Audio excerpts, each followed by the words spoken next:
Suatu ketika, ada seorang ratu tua yang memiliki seorang putri cantik. Dan saat sang putri tumbuh dewasa, ia dijodohkan dengan pangeran dari negeri jauh. Ibu, apa aku harus lakukan ini? Iya putriku, aku telah berjanji pada pangeran bahwa kau akan menikahinya. Tapi aku ingin di sini bersama ibu. Aku sudah tua dan sebentar lagi aku akan tiada. Aku ingin kau punya suami yang melindungimu. Aku tak mau meninggalkanmu, ibu. Tapi aku akan mematuhi ibu. Ibu tidak mau kau pergi sendirian, jadi pelayanku Asa akan menemanimu. Apa kudamu siap? Iya, ibu. Kami siap berangkat. Ingatlah, Asa setia pada ibu. Ibu yakin ia akan memberitahu ibu apa yang terjadi padamu. Iya, aku tahu ibu. Jangan khawatir. Sang ratu dan putrinya pergi keluar istana tempat sang pelayan dan kuda-kuda menunggu. Ayo berangkat, Asa. Hamba siap, Tuan Putri. Selamat jalan. Tapi yang sang ratu tidak tahu, sebenarnya ada kemarahan, iri, dan serakah dalam hati Asya. Ia ingin menjadi putri raja dan tak suka sang putri sama sekali. Sang putri dan pelayannya menunggangi kuda dan meninggalkan istana. Setelah berjam-jam di jalan, sang putri haus dan berkata pada pelayannya, "Tolong bawakan aku air dari sungai, Asa. Ambil sendiri kalau kau haus. Berlututlah di tepi sungai dan minum di sana." Sang putri yang rendah hati turun dari kudanya. Ia berlutut di atas air sungai, lalu minum dan menunggang kudanya lagi. Lalu si pelayan berkata, "Mulai sekarang aku yang memberi perintah dan kau harus patuh padaku. Lepaskan pakaianmu dan berikan itu padaku, dan kau akan memakai pakaianku. Kini akulah putri raja. Jangan coba-coba katakan ini pada siapapun, atau kau akan menyesalinya." "Aku berjanji." Maka si pelayan memakai gaun putri raja dan menunggang kuda sang putri. Kuda itu merasakan yang menungganginya itu bukan putri raja asli dan tak begitu taat pada perintah Asa. Tapi akhirnya kedua wanita itu tiba di istana raja. Pangeran keluar menyambut mereka. Selamat datang di istanaku, Tuan Putri. Siapa gadis ini? "Dia itu adalah pelayanku. Ia telah ikut aku dari negeriku. Tapi aku tidak suka padanya. Mungkin Anda bisa mempekerjakannya di negerimu. Ia tidak berguna sekarang."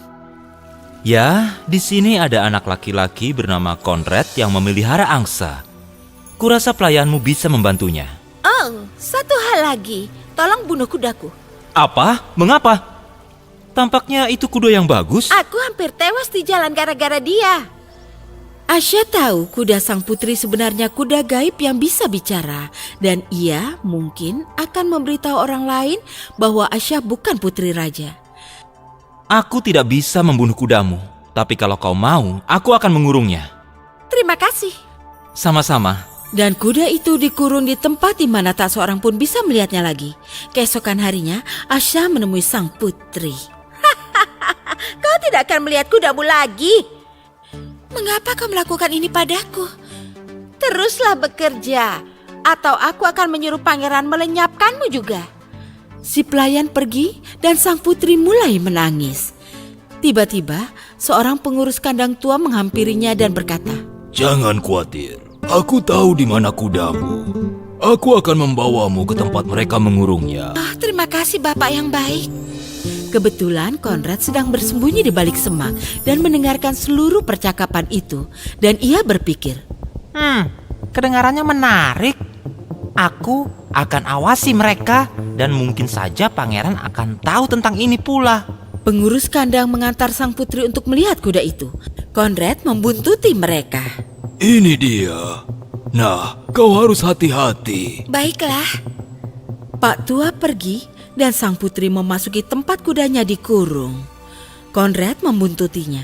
Begitu ia melihat kuda itu, ia berkata, Kudaku yang malang, apa yang telah mereka lakukan padamu? Tuan Putri Malang, kau juga menderita.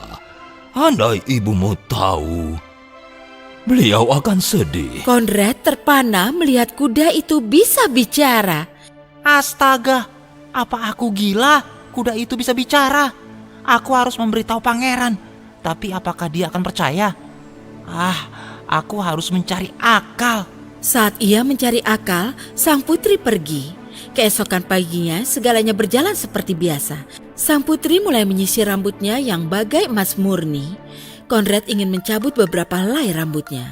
Konrad, jangan ganggu aku. Jangan sentuh rambutku. Tapi rambutmu indah. Apa kau ingin aku mengepang rambutmu? Tidak, hentikan Konrad. Tapi aku ingin beberapa helai rambutmu. Tinggalkan aku. Teriak sang putri, lalu ia bicara pada angin. Bertiuplah angin, terbangkan topi kecil Konrad. Buatlah ia mengejarnya ke sana kemari sampai aku selesai mengepang rambutku. Yang datang malah angin kencang yang menerbangkan topi Konrad jauh. Dan ia terpaksa lari mengejarnya. Saat Konrad kembali, ia telah selesai mengepang rambutnya. Konrad marah dan ia pergi langsung menghadap sang pangeran.